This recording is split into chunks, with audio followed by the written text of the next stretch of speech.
Hey guys. Alright, so here's the tutorial I told you guys I'd make for you. So it's actually really simple. Once you have seen it done here, you'll realize how easy it is and how many different color combinations and patterns you can make with this. It's actually really cool.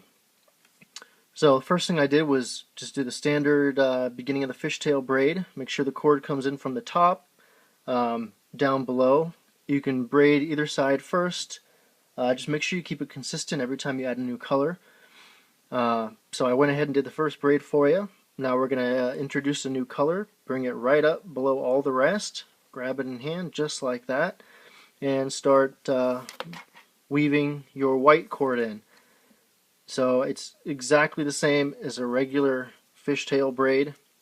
You just take the top color, do over under, over under. Again, make sure when you introduce a new color you start on the same side as you did with the previous color. So with the white I started with the right side just like I did with the red. Keeps the pattern the same.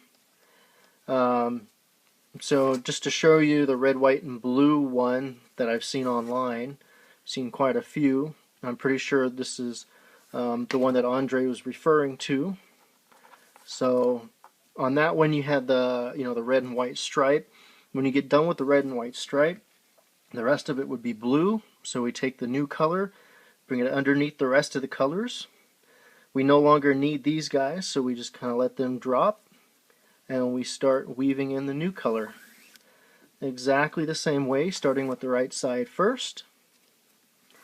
You weave this one until you are finished with the braid. Once you get to the end of the bracelet, to finish it all off, if you look at this here, when I flip it over, you will see how the cords stick out the bottom. Just make sure they stay crossed. As you can see, these are crossed, and you cut and singe them. So you cut and singe those two, cut and singe these two, and of course these ones would be right below it, be at the end of the bracelet, but you do the same exact thing, cut and singe those. After that, you are all finished. Like I said, it's really simple, it's really neat. You can get a lot of cool combinations. So that is how you do that. Thanks for watching, guys. I hope this was helpful to you.